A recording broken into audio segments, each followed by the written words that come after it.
नमस्कार साथियों, मैं मनीष भारती संस्कृति आईएएस प्लेटफॉर्म पर आप सभी का स्वागत करता हूं। उम्मीद करता हूं आप सभी स्वस्थ होंगे। साथियों, जैसा कि आप जानते हैं यूपीएससी प्रारंभिक परीक्षा 2025 को ध्यान में रखते हुए हम लोग करंट अफेयर्स का रिवीजन कर रहे हैं। प्रत्येक दिन 5 टॉपिक लाते हैं। एपिसोड 49 तक आज हम पहुंच चुके हैं। पहले टॉपिक पर सीधे चलते हैं और पहला टॉपिक ही महत्वपूर्ण है। क्या कहता है? पशुधन स्वास्थ्य एवं रोग नियंत्रण कार्यक्रम। ठीक है, यह अपने आप में ही महत्वपूर्ण है, तो इसको आप 5 स्टार लगा दीजिए। यहाँ से प्रश्न बनने की संभावना रहेगा चूंकि यह चर्चा में रहा है। और यहाँ पर पूछा गया है कि कितने कथन सही हैं। ध्यान देना है, कितने कथन कहा गया है। जो नया पैटर्न पे विकल्प के साथ खेल किया जा रहा है उस तरह की बातें कही गई है। 3 विकल्प है। अब देखिए, इस प्रश्न की एक खासियत है, अगर आप यहाँ पर जो स्टेटमेंट दिया गया है उस स्टेटमेंट को जरा सा भी लापरवाही से पढ़ेंगे आप, है ना, तो आपके गलती करने के चांसेस पूरे होंगे। देखिए क्या क्या कीवर्ड है। यह केंद्रीय क्षेत्र की एक योजना है, तो पहला कीवर्ड हमारे पास केंद्रीय क्षेत्र है। दूसरा यहाँ पर कहा गया नोडल एजेंसी को लेकर के बात किया गया और कहा गया कि पशुपालन और डेयरी विभाग जो है यानी कि DAHD, क्या यह इसका नोडल एजेंसी है? और नोडल एजेंसी है यदि, हम ये समझने की कोशिश भी करेंगे कि किस मंत्रालय के अधीन यह विभाग आता है। डिपार्टमेंट है ना, तो कई मंत्रालय ऐसे होते हैं जिसमें कई सारे डिपार्टमेंट होते हैं, तो ये किस मिनिस्ट्री के अंदर आता है यह भी समझेंगे। चलिए, हाल ही में इस कार्यक्रम में पशु औषधि, ध्यान दीजिएगा, पशु औषधि नामक एक नया घटक जो है क्या वो शामिल किया गया है। ये 3 कथन यहाँ पर आपको दिया गया है। मैंने पहले भी कहा आपसे कि यह प्रश्न बहुत ही संवेदनशील है। अगर आप इसको जरा सा भी गलती से पढ़ेंगे तो आप गलत करेंगे। क्या लिखा हुआ है? यह केंद्रीय क्षेत्र की योजना है। देखिए, पशुधन स्वास्थ्य एवं रोग नियंत्रण कार्यक्रम जो है यह दरअसल केंद्र प्रायोजित एक योजना है। लिख देता हूं ताकि आपको कंफ्यूजन ना हो। केंद्र प्रायोजित, ठीक है, यानी कि स्पॉन्सर केंद्र सरकार के द्वारा किया जा रहा है, केंद्रीय क्षेत्र का नहीं है, सेंट्रल सेक्टर की ये स्कीम नहीं है। दोनों में अंतर समझते हैं ना, आपने इकोनॉमी पढ़ा होगा, इसका अंतर समझ रहे होंगे, मैं मान के चल रहा हूं। तो यहां पर जो है ये केंद्रीय प्रायोजित योजना है, ना कि केंद्रीय क्षेत्र की योजना है। तो यह स्टेटमेंट तो जनाब गलत हो गया। अब यहां पर पशुपालन एवं डेयरी विभाग को कहा गया है कि क्या इसका नोडल एजेंसी है। देखिए, यह सही जवाब है कि यहाँ पर जो है पशुपालन और डेयरी विभाग यानी कि DAHD जो है यह इसका नोडल एजेंसी है। लेकिन मैंने आपसे ये कहा था कि हम मिनिस्ट्री भी तलाशने की कोशिश करेंगे, और जिस मिनिस्ट्री के द्वारा इसका क्रियान्वयन किया जा रहा है वह कृषि एवं किसान कल्याण मंत्रालय के द्वारा, ये नोट कर लीजिएगा, कृषि एवं किसान कल्याण मंत्रालय के पशुपालन एवं डेयरी विभाग जो है उसकी नोडल एजेंसी है। क्योंकि मंत्रालय के अंदर कई विभाग होता है, तो यह जो है सही हो गया। और फिर यहाँ पर कहा गया कि हाल ही में इस कार्यक्रम में पशु औषधि नामक नया घटक शामिल किया गया है। निश्चित तौर पर यह शामिल किया गया है, तो ये सही हो जाएगा। अच्छा, एक चीज और से पूछा जा सकता है कि इस योजना का आरंभ वर्ष क्या था, है ना। ये कई बार आजकल फैक्ट थोड़ा यूपीएससी में आने लगा है। तो इस योजना का जो आरंभ वर्ष रहा है ना, वह वर्ष 2019 रहा है। ठीक है, इतनी चीजें आपको ध्यान में रखना है। अच्छा, कितने कथन है? 2 कथन। यहाँ पर दूसरा और तीसरा सही हुआ, तो केवल 2 बी विकल्प के साथ हम चलेंगे। केवल 2 कथन जो है यहाँ पर सही हुआ। आगे बढ़ जाए, दूसरे प्रश्न पे पहुंच जाए। महाराष्ट्र स्लम क्षेत्र अधिनियम 1971 के संदर्भ में निम्नलिखित कथनों पर विचार कीजिए। धारावी जो है ना, महाराष्ट्र का एक सबसे बड़ा स्लम है। आप कह सकते हैं कि देश का ही सबसे बड़ा स्लम है।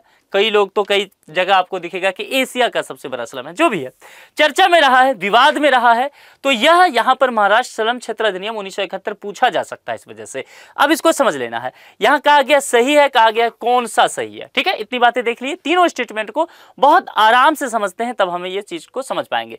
यह अधिनियम जो है झुग्गी झोपड़ियों की पहचान एवं पुनर्विकास से संबंधित है। स्लम एरिया सबसे पहले आप समझते हैं ना, जैसे आप दिल्ली में रहते हैं या मुंबई में रहते होंगे, क्या होता है कि शहरों में पलायन करके लोग देहात से, गांव से पहुंचते हैं, तो वहां पर सही से इंफ्रास्ट्रक्चर डेवलप तो है नहीं उनको रहने के लिए। वे लोग क्या करते हैं, मलिन बस्तियों का निर्माण करते हैं, है ना, झुग्गे झोपड़ी बना करके, कच्चे मकान बना करके शहर के किसी एक क्षेत्र में रहना शुरू कर देते हैं। या फिर शहर के बहुत सारे क्षेत्रों में आप देखेंगे कि जहां पर रिहायशी इलाका है उसके बगल में एक छोटा सा स्लम एरिया हो जाएगा, है ना। यानी कि वो स्लम एरिया है जो पूरी तरह से विकसित नहीं है। वहां पर जो आप कह सकते हैं संसाधन जो है वह नहीं है, सुरक्षा की स्थिति महिलाओं के लिए नहीं है, तमाम तरह के अभाव हैं, गंदगी हैं और शहर को और भी प्रदूषित कर रहे हैं। तो उसको बेहतर करने के लिए ये सारे काम किया गया। महाराष्ट्र जो खास करके मुंबई जो है इससे बहुत जूझता है, दिल्ली भी, बेंगलोर भी। तो यहां पर कहा गया कि यह अधिनियम जो है झुग्गी झोपड़ियों की पहचान और पुनर्विकास शब्द पे ध्यान दीजिए। सबसे पहले क्या, आइडेंटिफाई करना है ना, कि ये जो एरिया है वो स्लम एरिया है, और जब आइडेंटिफाई हो गया तब उसका पुनर्विकास कैसे किया जाएगा, इस बात पर भी जोर है। चलिए आगे बढ़ते हैं। यह कानून महाराष्ट्र सरकार को, ध्यान दीजिएगा केंद्र सरकार की बात नहीं है, पूरे देश पर नहीं, क्योंकि महाराष्ट्र ही शब्द में है, तो महाराष्ट्र सरकार को किसी क्षेत्र को, ध्यान दीजिएगा, किसी क्षेत्र को झुग्गी क्षेत्र घोषित करने का क्या करती है, अधिकार देती है, देखेंगे। और तीसरा कहता है इस कानून में झुग्गी वासियों के पुनर्वास संबंधी प्रावधानों का अभाव है। अब यहाँ पर एक बात समझना है, इस अधिनियम की अगर चर्चा करेंगे, महाराष्ट्र स्लम क्षेत्र अधिनियम 1971, तो यह अधिनियम क्या कहता है कि हम झुग्गी झोपड़ी में जो लोग रहते हैं सबसे पहले उनकी पहचान करेंगे, और उनकी पहचान करने के बाद एक रोड मैप तैयार किया जाएगा, एक फ्रेमवर्क तैयार किया जाएगा कि इस एरिया का विकास करना है। समझ रहे हैं? तो विकास कैसे होगा। अच्छा, दूसरी बात, यहां पर एक शब्द का इस्तेमाल किया गया, पुनर्विकास, है ना, फिर से चीजों को दोहराना, जितने चीजें हुआ है वह पर्याप्त नहीं है, ठीक है, तो यह पुनर्विकास की बात करना। दूसरी बात, अब एक चीज आता है कि स्टेट को ये क्या पावर देता है, ये अधिनियम, महाराष्ट्र स्लम क्षेत्र अधिनियम 1971 जो है, महाराष्ट्र सरकार को कितनी ताकत देता है। क्या यह महाराष्ट्र सरकार को इतनी ताकत देता है कि गवर्नमेंट उठ के कहे कि भाई डिस्ट्रिक्ट कलेक्टर की यह क्षेत्र जो है वह झुग्गी क्षेत्र है, और आवश्यकता पड़ने पर, अब देखिए सरकार ने अगर कहा यह झुग्गी क्षेत्र है, इसका मतलब सिर्फ कहने मत से बात नहीं है, यहां पर इसका एक अर्थ है। इसका अर्थ यह है कि अगर आवश्यकता पड़ता है तो आवश्यकता पड़ने पर स्टेट को यह अधिकार फिर ये अधिनियम दे देगा कि वह उसका अधिग्रहण कर ले। वह अधिग्रहण उसके पुनर्विकास के लिए हो सकता है, वह अधिग्रहण किसी और कार्य के लिए हो सकता है। तो इन सब चीजों से क्या होगा, अगर इस तरह की चीजें होता है तो पहला स्टेटमेंट जो है यहां पर यह सही है, ठीक है, और दूसरा भी सही है, दोनों चीज यही कहा गया। अब इससे आगे की कहानी समझिए। तो यहां पर क्या होगा कि इस एक्ट के जरिए पहचान कर लिया गवर्नमेंट ने पहचान किया, उसके बाद यह है कि चलो भाई पुनर्विकास करते हैं। यह भी अधिकार दे दिया कि इस क्षेत्र को आप स्लम कह देंगे, इस क्षेत्र को आप स्लम कहेंगे तो आवश्यकता पड़ने पे आप इसका अधिग्रहण भी कर सकते हैं इस एरिया का। अब चलते हैं, यहां पर एक स्लम एरिया है जहां पर 100 परिवार रह रहे हैं। 100 परिवार के हिसाब से स्लम एरिया में रहने वाले परिवारों की संख्या मान लेते हैं कि 5 लोग जो होंगे पर फैमिली हो गए, तब भी इनकी तादाद 500 लोगों का हो गया। यानी कि यहां पर इस क्षेत्र का अधिग्रहण किया गया तो इन 500 लोगों का पुनर्वास करना पड़ेगा, है ना, इन्हें कहीं ना कहीं विस्थापित करना पड़ेगा, हस्तांतरण करना पड़ेगा। तो पुनर्वास का क्या प्रावधान इस कानून में दिया गया है। यह कथन कहता है कि इस कानून में झुग्गी वासियों के पुनर्वास संबंधी प्रावधानों का अभाव है, यानी कि पुनर्वास नहीं है, यह कह रहा है ये कथन। अब जरा खुद सोच के देखिए, अगर आप इसके विषय में ना भी पढ़े होते, देखिए यूपीएससी में हर साल पीवाईक्यू, देखिए प्रीवियस ईयर क्वेश्चन 10 से 15 क्वेश्चन हर साल ऐसा रहता है जिसके विषय में आपको बहुत जानकारी नहीं होगा, फिर भी अगर आप प्रेजेंस ऑफ माइंड लगा लिए तो आप प्रश्न समाधान सही करके आएंगे। ये प्रश्न भी उसी नेचर का है। महाराष्ट्र स्लम क्षेत्र अधिनियम के संदर्भ में जो बातें की गई आप समझ सकते हैं कि भाई जो कहता है कि झुग्गी झोपड़ियों की पहचान पुनर्विकास करेंगे, झुग्गी झोपड़ी घोषित करेंगे, उसका अधिग्रहण कर लेंगे, क्या वो एक्ट ये नहीं कहेगा कि पुनर्वास की व्यवस्था कैसे की जाएगी। बवाल मच जाएगा पूरे राज्य में, वो विधानसभा से अधिनियम पास ही नहीं पाएगा, एक्ट पास ही नहीं होगा। समझ रहे हैं, यानी कि सीधे तौर पर यह गलत हो जाएगा। कुल मिलाकर के कहने का तात्पर्य हो गया कि यह अधिनियम झुग्गी वासियों के यदि स्थानांतरण की बात करता है तो निश्चित तौर पर स्थानांतरण की व्यवस्था करेगा, पुनर्वास के भी प्रावधान करने की यहां पर बात की जाएगी। और इस अधिनियम के तहत झुग्गी वासियों के पुनर्वास के देखरेख के लिए एक वैधानिक निकाय भी बना दिया गया है, जिसको SRA कहते हैं, यानी कि स्लम पुनर्वास प्राधिकरण। एक प्राधिकरण, एक अथॉरिटी का यहां पर निर्माण किया है, जिसके द्वारा जो है जिस भी एजेंसी को यह काम दिया जाएगा डेवलपमेंट का, वह उसके निगरानी में काम कराएगी। मामला समझ में आ गया। तो मैं फिर से कह रहा हूं कि ये इंपॉर्टेंट है, 4 स्टार डालिए, चर्चा में रहा है, काफी विवाद इसको लेकर के हुआ है। महाराष्ट्र की पूरी राजनीति विधानसभा चुनाव में बीता है, आप देखेंगे पूरी रैली में, पूरा विधानसभा चुनाव में एक बड़ा मुद्दा ये बना हुआ था, है ना, क्योंकि यहां पर मैंने क्या कहा, लोगों की तादाद अधिक होंगे, धारा भी वहां पर है, तो बड़े तादाद में जो वोटर हैं वो इस एरिया में रह रहे हैं, तो एक चुनावी मुद्दा तो बनेगा, इसलिए चर्चा में रहा है। और सिर्फ ये महाराष्ट्र की स्थिति है, यह देश के तमाम जो मेट्रो सिटी हैं उसकी स्थिति आज के समय बन चुका है कि मलिन बस्तियों का निर्माण वहां पर गया। अगर झुग्गी बस्ती और स्लम एरिया ना हो तो हो सकता है प्रश्न में मलिन बस्ती लिखा होगा, आजकल कुछ ज्यादा हिंदी ट्रांसलेट कर दिया जाता है ना, तो फिर आप घबराइएगा नहीं, मलिन बस्ती का मतलब भी स्लम एरिया ही होता है, वही बात है। यह हो सकता है ना, यहाँ पर महाराष्ट्र मलिन क्षेत्र अधिनियम 1971 यूपीएससी पूछ सकती है, तो घबराना नहीं कि यार हम तो स्लम पढ़ के आए थे, तो ध्यान रखना है, ये गलत हो गया। अब आपसे पूछा गया था कौन से कथन सही है, 1 और 2 सही है, तो यानी कि ए विकल्प हो जाएगा। ये समझ में आ गया ना, जितनी बातें कहानी बताई वो समझ में आया ना, क्योंकि कहीं से भी स्टेटमेंट बन जाएगा तो घबराना नहीं है, उसको सही से जवाब दे के आना है। नवरत्न कंपनियों को निम्नलिखित में से कितने लाभ प्राप्त होते हैं, मोस्ट इंपोर्टेंट, 4 स्टार डालिए इसको। नवरत्न कंपनी के विषय में ना वैसे भी आप लोग पढ़ के जाइए, है ना। ये इस तरह की चीजें हैं कि आप समझिए, अगर आप यूपीएससी का प्रिपरेशन करते हैं और नवरत्न कंपनी के विषय में नहीं जानते हैं ना, तो आपके यूपीएससी स्प्रिंट होने पर प्रश्नवाचक चिन्ह लग जाएगा, है ना। जैसे कि आप इस चीज को जानते हैं तो बहुत बड़ी बात नहीं है, लेकिन नहीं जानते हैं तो बहुत बड़ी बात हो गया कि आपको ये चीज भी नहीं पता है। तो वैसे भी नवरत्न कंपनियों के विषय में आपको जानकारी होना चाहिए, आप पढ़ लीजिएगा। हमने कई बार इन सब चीजों की चर्चा की है, तो मैं दोहराव से बच रहा हूं।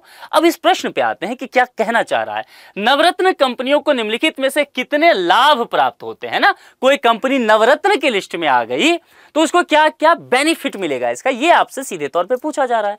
और यहां पर कहा गया है कि सही उत्तर का चुनाव कीजिए, जो भी कोड दिया गया उसके आधार पे, और 3 स्टेटमेंट आपके सामने है। कीवर्ड निकालते हैं, किसी एक परियोजना में, ठीक है, सरकार की अनुमति के बिना, सरकार से पूछा नहीं गया है ना, कि भाई हम वहां पर इन्वेस्ट करें कि नहीं, क्या काम करें, नहीं, सरकार की अनुमति के बिना अपनी कुल संपत्ति का, जो भी कंपनी है, अगर नवरत्न कोई एक्स कंपनी है तो यह एक्स कंपनी जो है गवर्नमेंट से नहीं पूछ रही है, इसको किसी एक परियोजना में निवेश करना है, इन्वेस्टमेंट करना है ना।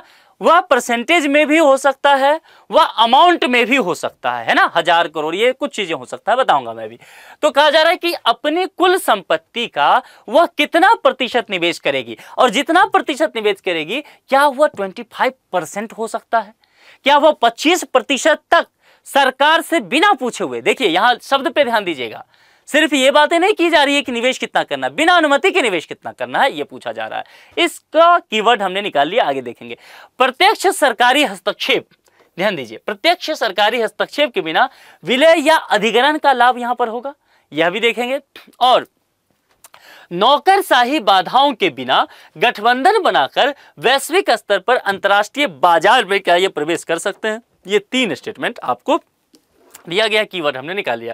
अब सबसे पहले ना जरा इस स्थिति को समझते हैं कि अगर किसी कंपनी को नवरत्न का दर्जा प्राप्त हो जाता है तो उसको क्या क्या लाभ मिलेगा। देखिए, नवरत्न कंपनियों को सरकार से अनुमति लिए बिना किसी एक परियोजना में अपनी कुल संपत्ति का, यहां 25% लिखा हुआ गलत है, वह 15% निवेश करने का क्या है, अधिकार है। यह स्वतंत्रता देती है। अगर मान लीजिए मैंने एक चीज और कहा था कि परसेंटेज के आधार पर कुल संपत्ति का परसेंटेज 15% तक गए, लेकिन ऐसा हो सकता है ना कि किसी कंपनी का 15% बहुत ज्यादा हो जाए, तो इसके लिए राशि भी डिफाइंड कर दिया गया कि मैक्सिमम अमाउंट में कितना जाना चाहिए, है ना। तो वो कह दिया गया कि मैक्सिमम अमाउंट जो होगा वह 1000 करोड़ रुपया होगा। ये कितना है, ये मैक्सिमम अमाउंट है। मैक्सिमम अमाउंट जो है वो 1000 करोड़ रुपया हो सकता है, क्योंकि ऐसा हो सकता है कि किसी कंपनी का 15% जो हो जाए वो 1200 करोड़ रुपया हो जाए, तो फिर नहीं होगा, फिर उसमें 15% से कम वाले में आना पड़ेगा, क्योंकि मैक्सिमम अमाउंट के को जो कंडीशन है उसको फॉलो करना पड़ेगा। मामला समझ में आ रहा है ना मैं क्या कहना चाह रहा हूं। तो कुल मिलाकर के ये स्टेटमेंट इस फैक्ट की वजह से गलत हो गया, ठीक है। अब आगे बढ़ते हैं। नवरत्न कंपनियां जो है सरकार के प्रत्यक्ष हस्तक्षेप के बिना क्या विलय और अधिग्रहण कर सकती है, जो ये पूछा गया, बिल्कुल कर सकती है। यही तो लाभ है नवरत्न कंपनी बनने का, है ना, तो ये सही है। अब नौकरशाही की बाधाओं को लेकर के बात किया गया। देखिए, इंस्पेक्टर राज की बात लंबे समय से किया गया। 90 के दशक में जानते हैं कि भारत का बाजार जो है लगभग क्लोज इकोनॉमी के रूप में था। हालांकि क्लोज इकोनॉमी एक आदर्श रूप है ना। आज अगर नॉर्थ कोरिया की बात करेंगे, वहां के शासक किम जोंग उन है, तो क्या वो पूरी तरह से क्लोज इकोनॉमी फॉलो करते? नहीं, उनका व्यापार भी चाइना के साथ चलता है, रसिया के साथ चलता है।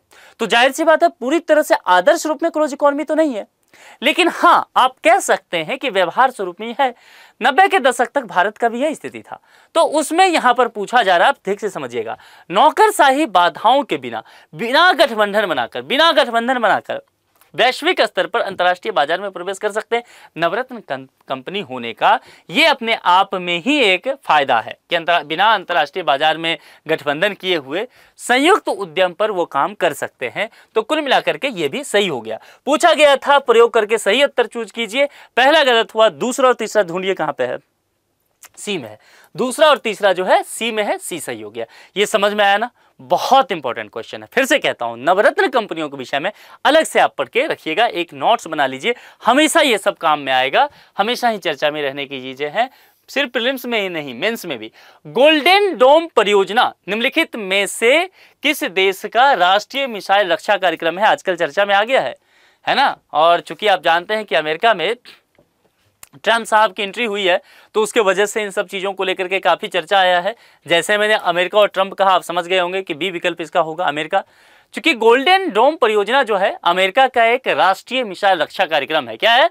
राष्ट्रीय मिसाइल रक्षा कार्यक्रम इसका अमेरिका का है। इसका उद्देश्य क्या है, यह आपसे स्टेटमेंट पूछा जा सकता है। जैसे कि आपने बैलिस्टिक मिसाइल के विषय में सुना होगा, हाइपरसोनिक क्रूज के विषय में, मिसाइल के विषय में, या क्रूज मिसाइल के विषय में सुना होगा। इन सब का एक सीरीज तैयार करना, एक श्रृंखला जो है हवाई हमलों से अमेरिका को किस तरह से बचाना है, उसके लिए गोल्डन डोम परियोजना पर काम चल रहा है। ठीक है, तो ये चीजें आपको ध्यान रखना है, बी विकल्प। अब 5वें पर चलते हैं, राष्ट्रीय रोपवे विकास कार्यक्रम पर्वतमाला। ये इंपॉर्टेंट है ना, क्योंकि पर्वतमाला, सागरमाला, ये सब चीजें जो है काफी चर्चा में रहे। 3 स्टार लगा लीजिए, पढ़ के जाना है, छोड़ना नहीं है। राष्ट्रीय रोपवे विकास कार्यक्रम पर्वतमाला परियोजना के संदर्भ में कुछ कथन दिए गए हैं, सही है, कौन से पूछा गया है, कितने नहीं है, 2 स्टेटमेंट है, उसके आधार पर हम लोग चीजों को देखेंगे। इस परियोजना की घोषणा क्या केंद्रीय बजट 2025-26 में की गई? अभी केंद्रीय बजट 2025-26 में, दिमाग पे थोड़ा सा जोर डालिए कि क्या उसमें पर्वतमाला वगैरह का चर्चा था कहीं, देखेंगे। इसका क्रियान्वयन क्या है, क्या पर्यटन मंत्रालय द्वारा किया जा रहा है, ये भी देखना है। मैंने पहले भी कहा, यूपीएससी जो है ना थोड़ा सा आपको घुमाती है कभी कभी, ध्यान से समझेंगे तो इस प्रश्न में कोई दम ही नहीं है। समझिए, आप कहेंगे सर कैसी बात कर रहे हैं, लेकिन ध्यान से देखिए, मैंने आपको पहले भी कहा था। देखिए, यूपीएससी से एकदम बहुत बच्चा टाइप का, नन्हा मुन्ना टाइप के प्रश्न की उम्मीद भी नहीं कर सकते, है ना। ये आपका इतना स्टैंडर्ड है कि अगर इस बार जा रहे हैं तो आपका केंद्रीय बजट 2025-26 में क्या क्या हुआ है आपको जानकारी होना चाहिए। तो राष्ट्रीय रोपवे विकास कार्यक्रम पर्वतमाला परियोजना जिसको कहते हैं, वही आपसे यहां पर पूछा गया है। अब इसकी आरंभ की बात सबसे पहले करेंगे, चूंकि यहां पर 25-26 को लेकर कहा गया है। इसकी जो इस परियोजना की आरंभ की बात है ना, वह दरअसल केंद्रीय बजट 2025-26 में नहीं, बल्कि केंद्रीय बजट जो है 2022-23 में ही कर दिया गया था। 22-23 में, ठीक है, ये कर दिया गया था। तो जाहिर सी बात है, अभी आपने देखा होगा, अरे ये बजट तो पूरी तरह से बिहार को समर्पित था, जो मखाना बोर्ड, बिहार को इंस्टीट्यूट देना, यही सब चीज़ था, बाकी चीज़ों की चर्चा कहाँ था इसमें। तो ये तो ऐसे भी नहीं है, ठीक है, ये वाला चीज़ें, ये गलत हो गया। और क्रियान्वयन पर्यटन मंत्रालय, क्या शब्द है, राष्ट्रीय रोपवे विकास कार्यक्रम, रोपवे गए पर्वतों पर, लिखा हुआ भी है पर्वतमाला योजना। भाई संबंधित मंत्रालय कौन होगा इससे? तो यह जो है पर्यटन मंत्रालय को कैसे जाएगा? इंफ्रास्ट्रक्चर डेवलप करने की बात है, सड़क परिवहन एवं राजमार्ग मंत्रालय करती है। फिर से सुन लीजिए और लिख लीजिए, कंफ्यूज नहीं होना, सड़क परिवहन एवं राजमार्ग मंत्रालय। तो पर्यटन मंत्रालय तो देखते हैं गलत कर देना है, मामला समझ में आ रहा है। तो कुल मिलाकर के जो है ये दोनों ही स्टेटमेंट गलत हो गया। कौन से कथन? एक भी नहीं सही, ना तो 1 और ना ही 2, डी विकल्प के साथ हम लोग यहाँ पर चलेंगे। अच्छा, ये आपसे पूछा जा सकता है कि इसमें कौन कौन से राज्य को शामिल किया गया है। अगर मैं आपसे पूछूं तो आप कैसे इसका अनुमान लगाएंगे? सोचिए, इसमें सोचना यह है कि पर्वतमाला को लेकर के बात किया गया है, पर्वतमाला परियोजना नाम ही इसका है। रोपवे कहाँ होगा? पहाड़ों पे। भाई पहाड़ की एक चोटी, गए घूमने फिरने जाते होंगे तो आप लोग देखते होंगे, नहीं सब एक चोटी है, यहाँ पर कोई नैना देवी मंदिर हिमाचल प्रदेश में जाना है, एक तो एरिया है कि भाई पहाड़ चढ़ के जाइए, बड़ी मुश्किल है, रोपवे पे बैठिए, यहाँ पर यहाँ तक पहुँच जाएंगे आप, ये ना, फिर पूजा पाठ करके इधर आ जाइए। ऐसे ही चलता है ना रोपवे वाला कार्यक्रम। तो ये कहाँ पर फिर होगा? सोचना है, जो पर्वतीय राज्य होगा, ऐसे सोचना है। अब पर्वतीय राज्य दिमाग में लाइए अपने आप से, बुक्स नहीं देखना है, भारत के मैप को देखिए। क्या है? सबसे पहले देखेंगे ऊपर में जम्मू कश्मीर, निश्चित तौर पर है ना, पर्वत श्रृंखलाएं जम्मू कश्मीर में। उससे नीचे आइए, क्या हिमाचल? हाँ बिल्कुल। उससे नीचे आइए, क्या उत्तराखंड? हाँ बिल्कुल। फिर चलिए वहाँ पर मणिपुर चल सकते हैं, अन्य पूर्वोत्तर राज्य में भी जा सकते हैं, जो 7 सिस्टर्स है नॉर्थ ईस्ट के, कई राज्यों में इस तरह के, यानी कि वो राज्य शामिल होंगे जहां पर पर्वत होगा। और इसका क्या उद्देश्य है? जो दुर्गम क्षेत्र हैं उस दुर्गम क्षेत्र तक पहुंचना, है ना, संपर्क की सुविधा विकसित करना। इसके वजह से क्या होगा? पर्यटन का विकास हो जाएगा, यात्री जा पाएंगे। और ये सब चीजें कैसे होता है? तो आजकल जो है ना, ये पीपीपी मॉडल चलता है, पीपीपी, पब्लिक प्राइवेट पार्टनरशिप, है ना। सरकार कहती है निजी क्षेत्र के साथ कि आइए, हम अकेले काम नहीं कर सकते, निजी क्षेत्र को कहती है आप भी अकेले नहीं कर सकते, क्योंकि सरकारी का बहुत लगता है, तो हम दोनों मिलके करते हैं। ठीक है, तो सरकार जो है निजी क्षेत्र के साथ मिल गई, सरकारी एजेंसी, और मिलके काम कर लिया, उसको बोलते हैं PPP model, public private partnership. ठीक है, पीक्यू। तो इसका जवाब तो पहले ही दे दिया था, डी सही है। ये बहुत इंपॉर्टेंट है, इसको ध्यान रखिएगा। आगे बढ़ जाए। आज का प्रश्न जिसका जवाब आप कमेंट बॉक्स में देंगे, निम्नलिखित में से किसने महाराष्ट्र में प्रार्थना समाज की स्थापना की? पहले भी यूपीएससी में पूछा जा चुका है। 4 यहां पर विकल्प है, प्रार्थना समाज को लेकर के पूछा गया है और कहा गया स्थापना को लेकर के। मॉडर्न हिस्ट्री में आपने पढ़ा होगा, सामाजिक सुधार आंदोलन तो आपने पढ़ा होगा ना, तो उसी का ये एक टॉपिक है। ठीक है, इसका जवाब आप हमें कमेंट बॉक्स में लिख करके दीजिएगा। मैं खुद देखते रहता हूं कि आप में से कितने लोग सही जवाब दे रहे हैं। मैं लगातार देख रहा हूं कि ज्यादातर लोग सही जवाब दे रहे हैं। कुछ लोग और भी थोड़ा कोशिश कीजिए, इससे क्या होगा ना कि बैठे बिठाए आपका कुछ प्रश्नों का प्रैक्टिस हो जाएगा। तो ये अच्छी बात है। भले गूगल से ढूंढ के जवाब दीजिए, पर जवाब दीजिए, ये आपके लिए अच्छा है। ठीक है, तो इस लेक्चर में इतना ही रखते हैं। अपना बेहद ख्याल रखिए। बहुत बहुत शुक्रिया। Thank you so much.